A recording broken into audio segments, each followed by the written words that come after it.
कहते सावधान। जैसे आप किसी विषय को ग्रहण किए, अपने किसी पंच ज्ञान इंद्रियों के माध्यम से आपके मन तक पहुंचा वो विषय, और उस विषय का चिंतन मन में जैसे उठा, संकल्प उठा, भगवान कृष्ण कहते हैं यहीं से खेल खराब होना शुरू होगा। यही सावधान हो जाओ। जैसे किसी वस्तु को देखकर मन में संकल्प आया तो क्या होगा? अगर आप मन से सावधान नहीं हुए तो मन उसका चिंतन करना शुरू करेगा। और याद रखिएगा, मन को समझिए। आप क्या बोलते हैं? बाबा बैठते हैं ध्यान में, जो बात नहीं सोचना चाहते बार बार वही आता है। जिन बातों को हम विस्मृत कर गए हैं वही आता है। हमारा जो मन है ना, इसका जो जागृत भाग है ना, चेतन मन बोलते हैं उसको, तन मन बोलते हैं उसको। यह जो चेतन मन है वो सिर्फ 10% है। मन का सिर्फ 10वां हिस्सा है ये चेतन मन, 10%, जिसके बारे में हमको ज्ञान होता है कि हम क्या सोच रहे हैं, क्या देख रहे हैं। 90% हमारे मन का हिस्सा जो है ना, आइसबर्ग देखें? एक आप फिल्म आई थी टाइटैनिक। जहाज इतना बड़ा था कि उसके मालिक ने कहा था कि इस जहाज को भगवान भी नहीं डुबा पाएंगे, इतना सुरक्षित और मजबूत है। अपनी पहली यात्रा में ही वह जहाज डूब गया था। किससे टकराया था? आइसबर्ग, चट्टान, बर्फ का।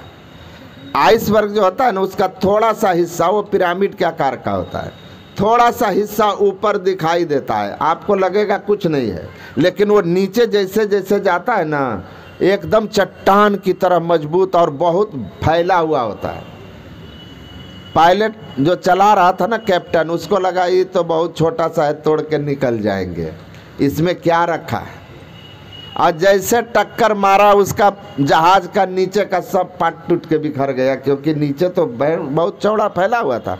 हम लोगों का मन वैसा ही है, केवल 10% हिस्से को आप जानते हो जो सक्रिय होता है।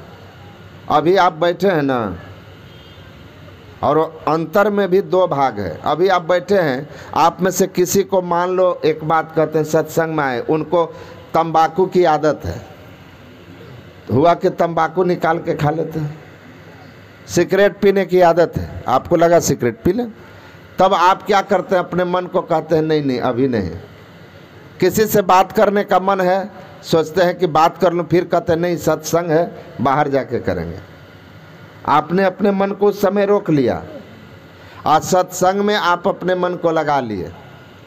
आप जैसे बाहर निकलिएगा, सत्संग का सब बात गायब, और खैनी फट से ख्याल आ जाएगा, क्योंकि संकल्प हो गया था कि बाहर निकल के खैनी, बाहर निकल के सिगरेट, और बाहर निकल के फोन। बाहर जैसे होइएगा वो स्मरण में आपको आ जाएगा। इसको कहते हैं अवचेतन मन।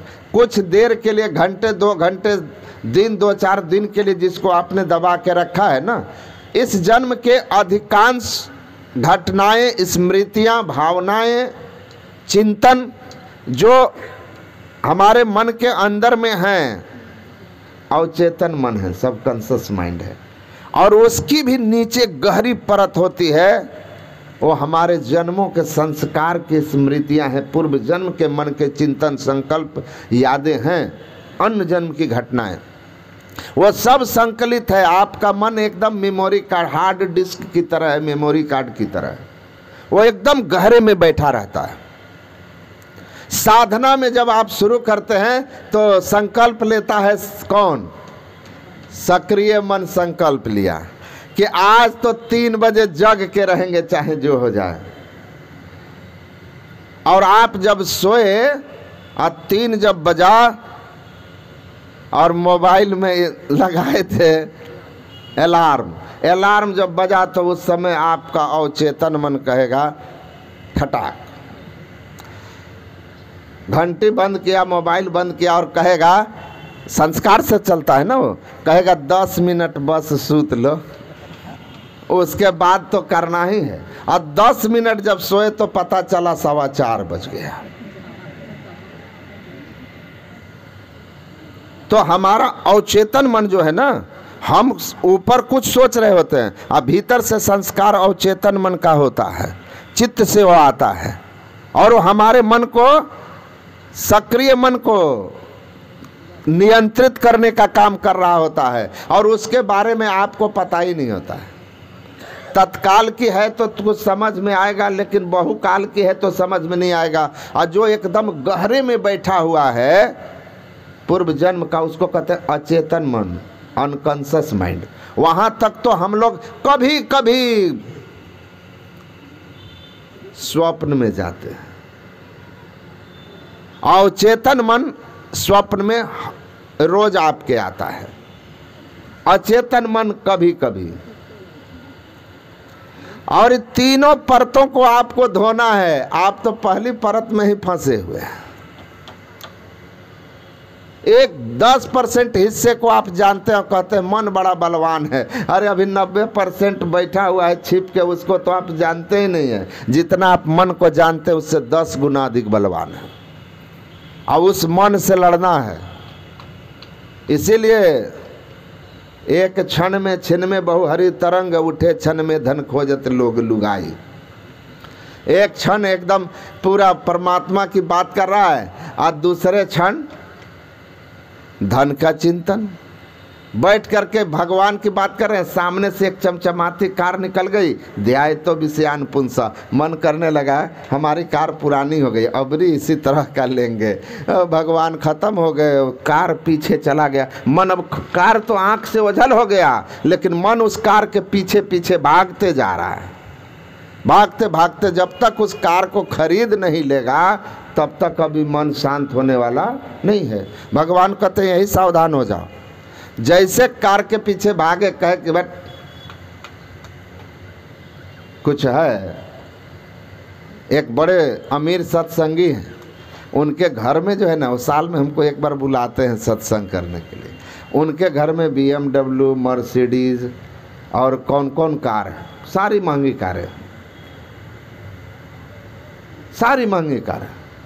कोई 1.5 करोड़ का, कोई 2 करोड़ का, वो भी टॉप मॉडल।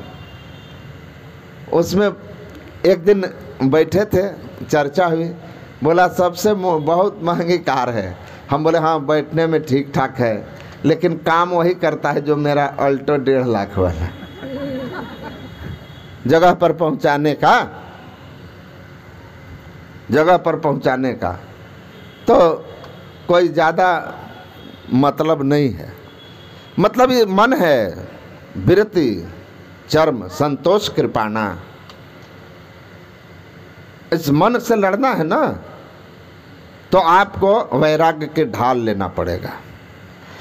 वैराग्य की ढाल, जह जह मन भग जाए ताहि तह तत् से तत्क्षण फेरी फेरी ले आइए, लगाइए ध्येय में आपन। तुरंत रोक लो उसको, भागने मत दो, पीछा मत करने दो, नहीं तो पीछा किया तो संकल्प में बदल जाएगा। संकल्प में जैसे बदला, आसक्ति गहरी हो जाएगी और तब लगेगा कि इसके बिना तो हमारी दुनिया अधूरी है। कार नहीं मिला बेकार, वो कार नहीं आया जीवन बेकार हो गया, ऐसा लगेगा। और जब कार मिल गया तो आपको लगेगा कि अरे ठीक है, अब थोड़ा सा इससे हाई रेंज में चलते। और जब तक उसका संकल्प नहीं था, वो चिंतन आसक्ति में नहीं बदली थी, गहरे में नहीं उतरी थी, तब तक उसके बिना आपको कोई फर्क नहीं पड़ रहा था। अब फर्क पड़ रहा है क्योंकि वो आसक्ति बन चुकी है। और जो आसक्ति वो जा सकती, जो आसक्ति हो जा सकती, तो जा कैसे सकती?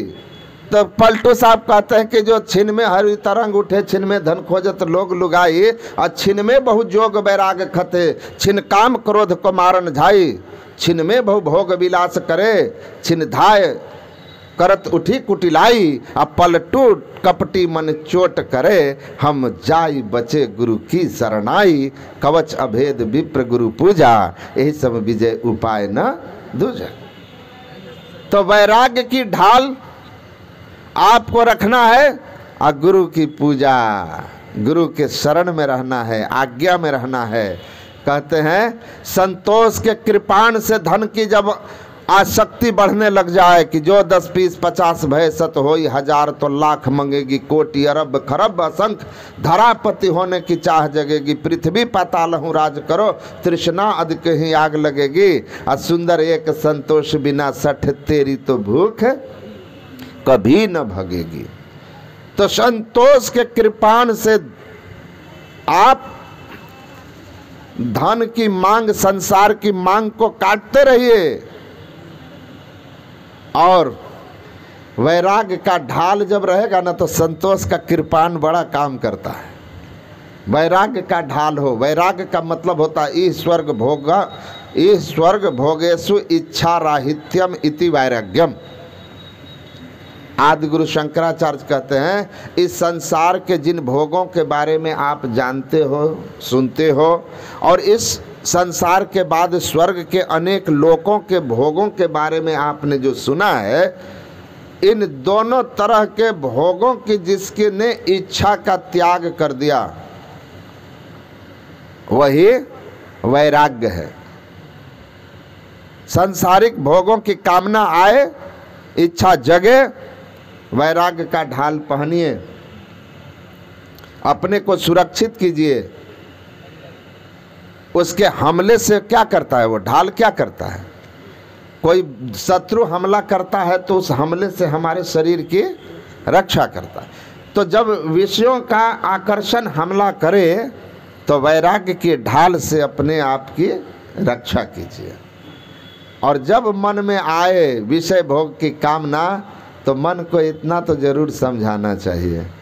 गुरु महाराज की तुरंत पंक्ति को ले आइए, मृगबारी सब ही प्रपंचन, विषय सब दुख रूप हैं, निज सूरत को इनसे हटा प्रभु में लगाना चाहिए। जान लीजिए कि वो जो विषय के आकर्षण हमारे अंदर आया, ये हमारे लिए जीवन में दुख का बीज बोने जा रहा है, बीज बोने जा रहा है। इसलिए तुरंत अपने को हटाइए।